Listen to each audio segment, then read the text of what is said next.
ഭീകരവാദത്തെക്കുറിച്ചൊക്കെ ചർച്ച ചെയ്യുന്ന ഇടങ്ങളിൽ മക്കളുടെ പേരിൽ അറിയപ്പെടുന്ന പിതാവെന്ന കാര്യത്തിൽ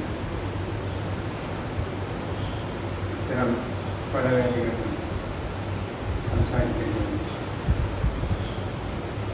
ഇവിടെയും നമുക്ക് സംസാരിച്ചത് ഈരാറ്റുപേട്ടയിൽ പല സ്ഥലങ്ങളിൽ പലപ്പോഴും സംസാരിക്കേണ്ടി അനുഭവങ്ങളാണ്, മക്കളുടെ കാര്യങ്ങളാണ്, വളരെ ചരിത്രമാണ്, കേസിൻ്റെ കഥയാണ് പറഞ്ഞു വന്നത്. വളരെ കൂടുതലായിട്ട് മറ്റു കാര്യങ്ങളൊന്നും എനിക്ക് പറയാനില്ല. എന്നെക്കാളും കൂടുതൽ ആ കാര്യത്തിൽ ബോധവാന്മാരാണെന്ന് തന്നെയാണ്. നിലവിലുള്ള കേസിൻ്റെ അവസ്ഥ മാത്രം ചെറുതായിട്ടൊന്ന് വിവരിക്കാം. 18 വർഷം കടന്നുപോയി.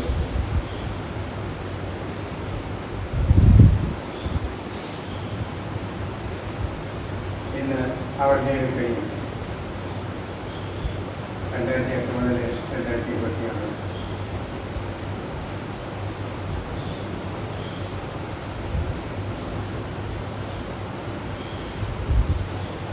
ആ കേസും അതിനെ തുടർന്നുണ്ടായ വിധിയും ഒക്കെ ഒരുപാട് ചർച്ച ചെയ്തിട്ടുള്ളതാണ്. അവിടെ ആ ഭാഗത്തേക്ക് ഞാൻ കിടക്കുന്നില്ല. അഹമ്മദാബാദിൽ നടന്ന ഒരു വലിയ സ്ഫോടനം, 64 പേർ കൊല്ലപ്പെട്ട, നൂറുകണക്കിന് ആളുകൾക്ക് പരിക്ക് പറ്റിയ ഒരു വലിയ സ്ഫോടനം. ആ സ്ഫോടനം നടന്നതിൻ്റെ അടുത്ത ദിവസങ്ങളിൽ റാഞ്ചിയിലെ ശങ്കരാചാര്യ പ്രബലമായിട്ട് ഒരു പ്രസ്താവന വന്നത് ഞാൻ ഓർക്കുന്നത്. ഇത് ചെയ്തത് വേറെ ചിലരാണ്.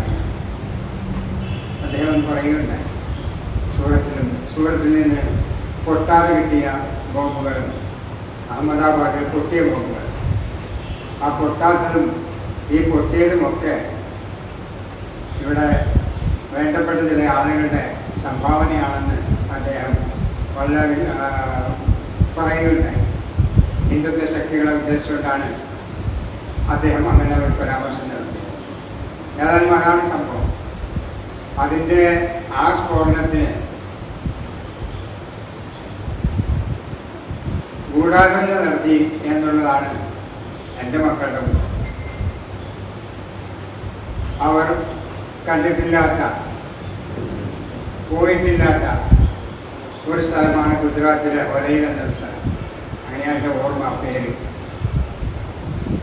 അവിടെ വെച്ചാണ് ഇന്ത്യയിലെ ഏതാണ്ട് 18 സ്റ്റേറ്റുകളിൽ നിന്നുള്ള ആളുകൾ ഒത്തുകൂടി ഗൂഢാലോചന നടത്തിയതെന്നാണ് ചാർജ് ഷീറ്റുള്ളത്. ഈ 18 സ്റ്റേറ്റിൽ നിന്നുള്ള ആളുകൾ, ഇത്രയും ചെറുപ്പക്കാർ അവിടെ എത്തിയിട്ടും അത് അന്ന് കണ്ടെത്താൻ കഴിഞ്ഞില്ല.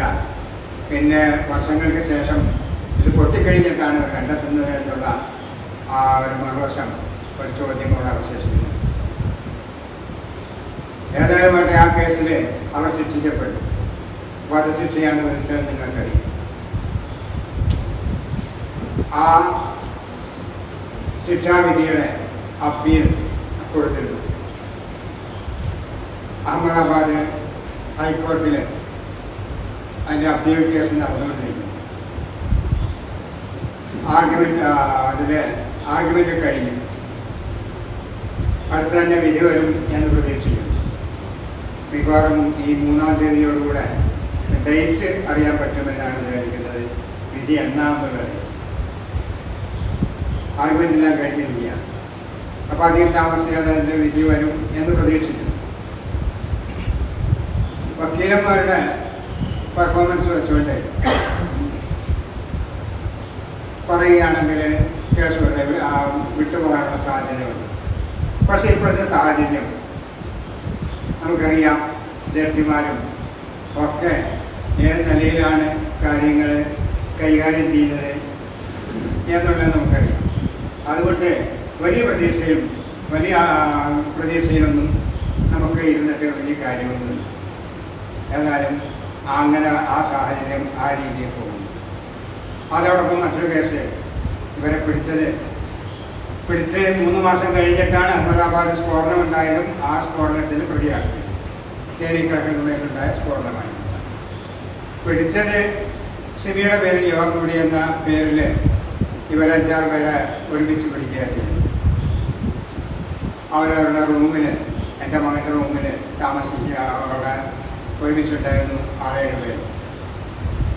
അവരെ പിടിച്ചുകൊണ്ട് പോയി. ആ പിടിച്ച കേസ് സിമിയുടെ പേരിൽ യോഗം കൂടി അതിന് ഇതെല്ലാം കുറേ സാധനം പിടിച്ചെടുത്ത കാര്യമൊക്കെ പറയുന്നത്. ആ ഒരു കേസിൻ്റെ പേരിലും അവർക്ക് ജീവപര്യന്തം ശിക്ഷ ഇൻഡോർ ഹൈക്കോടതി, മധ്യപ്രദേശിലെ ഇൻഡോർ ഹൈക്കോടതിയിൽ നിന്ന് ലഭിച്ചിട്ടുണ്ട്. അതും 8 വർഷത്തോളം കടന്നുപോയി ആ ശിക്ഷാവിധി വന്നു. അതിൻ്റെ അപ്പീൽ കേസും ആ അപ്പീൽ ഹിയറിംഗും നടക്കുന്നത് അത് ഇൻഡോർ ഹൈക്കോടതിയിലാണ്, മധ്യപ്രദേശിലെ ഇൻഡോർ ഹൈക്കോടതിയിലാണ് നടക്കുന്നത്. ആ കേസിൻ്റെ വിചാരണ നടന്നു വന്നു. കഴിഞ്ഞ വർഷം നടന്ന അതിനിടയിൽ ഇവർക്ക് ഈ നാഷണൽ സെക്യൂരിറ്റി ആക്ട് ഇടയ്ക്ക് സുപ്രീം കോടതി റദ്ദാക്കിയിരുന്നു. അപ്പോൾ അത് ഇവരുടെ കേസിൽ ഇവർക്ക് ആ കേസ് ആക്ട് ബാധകമാക്കിയിട്ടുണ്ട്. അപ്പോൾ അത് ഇവരുടെ കേസിൽ ബാധകമാണോ, ആ ക്യാൻസലേഷൻ ഇവരെ ബാധിക്കുന്നതാണോ അല്ലയോ എന്ന് അവിടുത്തെ ഹൈക്കോടതിന് ക്ലാരിഫിക്കേഷൻ ആവശ്യമുണ്ട്. ആ ക്ലാരിഫിക്കേഷന് വേണ്ടി സുപ്രീം കോടതിയിൽ നിന്ന് വാങ്ങണമെന്നാണ് ആവശ്യപ്പെട്ടത്. അങ്ങനെ സുപ്രീം കോടതിയിൽ കഴിഞ്ഞ വർഷം കൊടുത്ത ഈ ഒരു കാര്യം ക്ലാരിഫൈ ചെയ്ത് കിട്ടാൻ വേണ്ടി കൊടുത്ത അപേക്ഷ, അതിന് മറുപടി വന്നത് ഈ അടുത്ത ദിവസമാണ്. ഏതാണ്ട് 1 വർഷത്തോളം പഠിച്ചു അതിന് മറുപടി കിട്ടാൻ. അപ്പോൾ അങ്ങനെ അതിൻ്റെ മറുപടി കിട്ടിയിട്ടുണ്ട്. അതുവരെയും അധികം താമസിയാതെ കോടതി വിധി, ബാക്കി ഏതാണ്ട് അതിൻ്റെ വിചാരണയൊക്കെ നടന്നു കഴിഞ്ഞിട്ടുണ്ട്. ഇനി അതിൻ്റെ കുറച്ച് കാര്യങ്ങളും കൂടെ അവശേഷിക്കുന്നു. അതുപോലെ താമസിയാതെ ഇൻഡോർ ഹൈക്കോടതിയിൽ നിന്നുള്ള വിധിയും വലിയ താമസമില്ലാതെ വരുമെന്നാണ് പ്രതീക്ഷിക്കുന്നത്. ഇതാണ് കേസിൻ്റെ നിലവിലുള്ള അവസ്ഥ. ജയിലിൽ ഒരുപാട് കഷ്ടപ്പെടുന്നുണ്ട്. അവരെ ഏകാന്ത തടവിലാക്കുന്നത് സാധാരണ ജയിൽപ്പുള്ളികൾക്ക് അനുവദിക്കുന്ന ഒരു ആനുകൂല്യവും അനുവദിക്കാറില്ലായിരുന്നു. അങ്ങനെ അതുമായി ബന്ധപ്പെട്ട് അവിടുത്തെ ജയിൽ DGPയെ പോയി കണ്ടിട്ടുണ്ട്. ഞാനും എൻ്റെ കൂടെയുള്ള മറ്റ്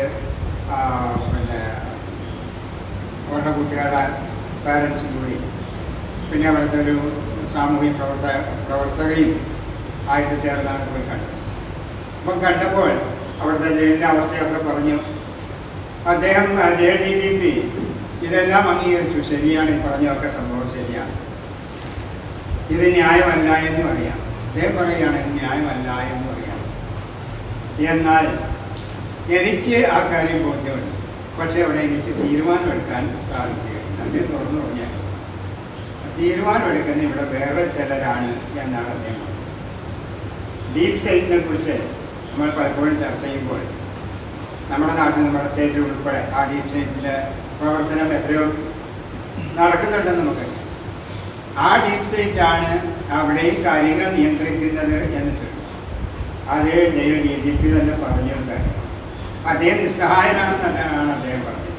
ജയിൽ DGP ആണ് പറയുന്നത് അദ്ദേഹം നിസ്സഹായനാണ്, പുറം ചെയ്യാനില്ല. ഞാൻ DGP ആണ്, പക്ഷേ ഞാനല്ല തീരുമാനം എടുക്കുന്നതാണ്. അപ്പോൾ ഈ നിലയിൽ ആണ് കാര്യങ്ങൾ പോകുന്നത്. പിന്നെ ഈ തീവ്രവാദി, ആതങ്കവാദി എന്നാണല്ലോ പറയും. അതുകൊണ്ട് അവർക്ക് പ്രത്യേക പരിഗണനയാണ്. എപ്പോഴും ഏകാന്ത തടവിലാണ്, മറ്റാരുമായിട്ടൊന്നും കഴിയാൻ പറ്റുകയില്ല, അവരങ്ങനെ ഒന്നിച്ച് കഴിയുന്നു എന്നുള്ള ആ ഒരു വശം 8-9 കൊല്ലമായി, 7 കൊല്ലമാണെന്ന് തോന്നുന്നു. ഭോപ്പാലിലാണ് ഇത്രയും കൂടുതൽ വിഷമം അനുഭവിക്കുന്നത്. അതിന് മുമ്പ് അഹമ്മദാബാദിലായിരുന്നു. അഹമ്മദാബാദിൽ അത്രയും ബുദ്ധിമുട്ടുണ്ടായിരുന്നില്ല. സാധാരണ നിലയിൽ ജയിലിൻ്റെ അവസ്ഥയാണ് അവിടെ ഉണ്ടായിരുന്നത്. അഹമ്മദാബാദിലായിരുന്നെങ്കിൽ ഫോൺ ചെയ്യാനുള്ള അനുവാദമൊക്കെ ഇപ്പം നിലവിൽ അവിടെയുള്ള ഇവരുടെ കൂടെയുള്ള സ്ഥലവുമാർക്കൊക്കെ ഉണ്ട്. വീഡിയോ കോൾ വിളിക്കാനുള്ള സംവിധാനം വരെ അവിടെ ഉണ്ട്. പക്ഷേ ഭോപ്പാലിൽ അങ്ങനെയുള്ള ഒരു സംവിധാനം ഒരു സഹായമില്ല. പോയാൽ കാണാം, സംസാരിക്കാം എന്ന് മാത്രമാണ് അവസ്ഥ. അതല്ലാതെ വിളിക്കാനോ ഫോൺ ചെയ്യാനുള്ള അനുവാദം തീർത്തുമില്ല. ഫോൺ തന്നെയില്ല, പിന്നെ വീഡിയോ കോൾ അത് തീർത്തും ആ സംഗതിയില്ല. പിന്നെ ഉള്ളത് ലെറ്റർ അയക്കാനാണ്. ലെറ്റർ അയക്കുകയാണെങ്കിൽ തന്നെ അവർക്ക് മനസ്സിലാകുന്ന ഭാഷയിൽ വേണം അയക്കാനാണ്, ഇംഗ്ലീഷിലോ ഹിന്ദിയിലോ. അത് വായിച്ച് ഒക്കെ സെൻസർ ചെയ്ത് സീൽ ചെയ്തിട്ടേ കൊടുക്കുകയുള്ളൂ. അത് കൊടുക്കുന്നത് തന്നെ നമ്മൾ അയച്ചാൽ ചിലപ്പോൾ ഒരു മാസമൊക്കെ കഴിയും അവരുടെ കയ്യിൽ ലെറ്റർ എടുക്കാൻ. അവരിങ്ങോട്ട് അയക്കാൻ അനുവദിക്കാറേ ഇല്ല. ഇങ്ങോട്ട് അങ്ങോട്ട് മറുപടി വല്ലപ്പോഴും ഏതെങ്കിലും അവർ കൊടുത്ത ലെറ്റർ 8 10 ലെറ്റർ ഇപ്പോൾ അവരുടെ കയ്യിലുണ്ടെന്നാണ് ഇങ്ങോട്ട് അവർ തന്നിട്ടില്ല. 5 മാസം കഴിയുമ്പോഴേ ഒരു ലെറ്റർ ഞങ്ങളുടെ കയ്യിലെത്തിക്കും, കാണാൻ പോകുമ്പോഴേക്കും അവിടെ നിന്ന് കിട്ടിയതാണ് എന്ന് പറഞ്ഞു. ഇപ്പോഴും അവർ 7 മാസത്തിന് മുമ്പുള്ള ലെറ്ററാണ് ലാസ്റ്റ് വന്നതെന്നാണ് എൻ്റെ ഓർമ്മ. കഴിഞ്ഞ മാസം കിട്ടി. അപ്പോൾ ആ നിലയിലാണ് കമ്മ്യൂണിക്കേഷനും മറ്റു കാര്യങ്ങളൊക്കെ. അവർ ആ നിലയിലാണ് അവിടുത്തെ ജീവിതത്തിലും മറ്റുമൊക്കെ ഇവരെ കണ്ടുകൊണ്ടിരുന്നത്. അപ്പോൾ ആ ഒരു ബുദ്ധിമുട്ടും പ്രയാസവും കഷ്ടപ്പാടും ഒക്കെ സഹിച്ച് അവരങ്ങനെ കഴിയുകയാണ്. പക്ഷേ അതോടൊപ്പം തന്നെ അവർ മാനസികമായ പ്രശ്നങ്ങളൊന്നുമില്ല. അവർ സ്റ്റഡിയാണ് മാനസികമായി. ആ ഒരു തവക്കുൽ അവരെ സംബന്ധിച്ച് അതെപ്പോഴും ഉണ്ട്. കൂട്ടത്തിലുള്ള ചിലർക്ക് ചില ബുദ്ധിമുട്ടുകളുണ്ട്. അതോടൊപ്പം തന്നെ ശിബിലിക്കും ചാടനിക്കും അങ്ങനെയുള്ള ബുദ്ധിമുട്ടുകൾ ഇല്ലാതെ അവർ നല്ല നിലയിൽ തന്നെ കാര്യങ്ങൾ കഴിഞ്ഞു പോകുമ്പോൾ ഇങ്ങോട്ടാണ് ആശ്വസിപ്പിക്കുക. ഞങ്ങൾ അതുകൊണ്ടല്ല ആ നിലയിൽ സന്തോഷമായി തന്നെ അവരോട് കഴിയുന്നുണ്ട്. ഇതാണ് ചുരുക്കത്തിൽ എനിക്ക് പറയാനുള്ളത്. വളരെ കൂടുതലൊന്നും കൃഷിയുമായി ബന്ധപ്പെട്ടൊന്നും മറ്റു കാര്യങ്ങളൊന്നും പറയാൻ ആഗ്രഹിക്കുന്നില്ല. അവസാനിപ്പിക്കുന്നു. അതോടൊപ്പം തന്നെ ഈ ഞങ്ങൾ സംവിധാനം ഈ പ്രോഗ്രാം സംഘടിപ്പിച്ച സോളിഡാരിറ്റി ഗ്രൂപ്പിൽ നടക്കാൻ പോകുന്ന സ്റ്റേറ്റ് എറണാകുളം പ്രോഗ്രാം എല്ലാവിധ ആശംസകളും അഭിവാദ്യങ്ങളും നേർന്നുകൊണ്ട് ഇതിനെ എന്നെ ക്ഷണിച്ച ഈ ഒരു പരിപാടി നടത്തിയ ഇതിൻ്റെ സംഘാടകർക്ക് എല്ലാവിധ നന്ദിയും കടപ്പാടും രേഖപ്പെടുത്തിക്കൊണ്ട് അവസാനിപ്പിക്കട്ടെ. അസ്സലാമു അലൈക്കും വറഹ്മത്തുള്ളാഹി.